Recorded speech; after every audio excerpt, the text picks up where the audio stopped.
হাওরের সর্বশেষ পরিস্থিতি জানাতে নেত্রকোনা থেকে আমাদের সঙ্গে যুক্ত হচ্ছেন সহকর্মী হানিফুল্লাহ আকাশ। আকাশ,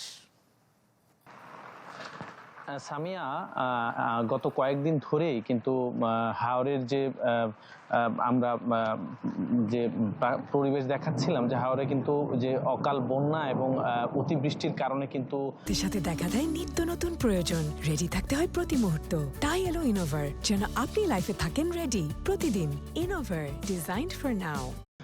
শত শত হেক্টর জমির ফসল কিন্তু পানিতে তলিয়ে গেছে এবং গত 2 দিন কিছুটা রৌদ্রোজ্জ্বল আবহাওয়া থাকলেও কিন্তু আজকে কিন্তু ভোর রাত থেকেই কিন্তু ভারী বৃষ্টিপাত হচ্ছে নেত্রকোনায়। আপনাকে যদি একটু দেখাতে চাই যে দেখেন আপনি যে সকাল থেকে কিন্তু ভারী বৃষ্টিপাতের কারণে কিন্তু এই যে নদীর যে উপরিভাগে কিন্তু পানি চলে আসছে এবং প্রতিনিয়ত কিন্তু পানি বৃদ্ধি পাচ্ছে এবং নেত্রকোনার যে প্রধান নদ নদী তার মধ্যে কিন্তু কংস, সোমেশ্বরী এবং ধনু, উদ্দাখালী নদীর পানি কিন্তু এখন বিপদসীমার উপর দিয়ে প্রবাহিত হচ্ছে এবং সকাল থেকেই কিন্তু আসলে যে বজ্রপাতের কারণে কিন্তু হাওরে যে কৃষক যারা রয়েছেন ধান কাটার জন্য তারা কিন্তু আসলে হাওরে যাচ্ছেন না, যে কারণে আসলে ফসল হানির যে সংখ্যা সেটা কিন্তু বাড়ছে এবং গতকালকে 13,000 হেক্টর বোরো ধান কিন্তু তলিয়ে গেছিল। সেটি কিন্তু আজকে আমরা কৃষি বিভাগের সাথে কথা বলেছি, তারা বলেছেন যে 14,000 উপরে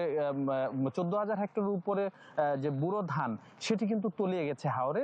এই নেত্রকোনার 3টি হাওর উপজেলায় কিন্তু এবছর 41,000 হেক্টর বুড়ো ফসল আবাদ করেছিল হাওরের মানুষ, কিন্তু এই তার মধ্যে কিন্তু 26,000 হেক্টর বুড়ো ধান কর্তন করা গেছে এবং 14,000 হেক্টর জমির ফসল কিন্তু একেবারেই তলিয়ে গেছে এবং এই ভারী বৃষ্টিপাতের কারণে কিন্তু এখন উজানের যে সকল বুড়ো ফসল আবাদ করেছিল কৃষকরা সেখানেও কিন্তু সেই ফসলের মাঠেও কিন্তু পানি প্রবেশ করছে এবং এই বৃষ্টিপাত যদি অব্যাহত থাকে তো অল্প কয়েকদিনের মধ্যেই কিন্তু আসলে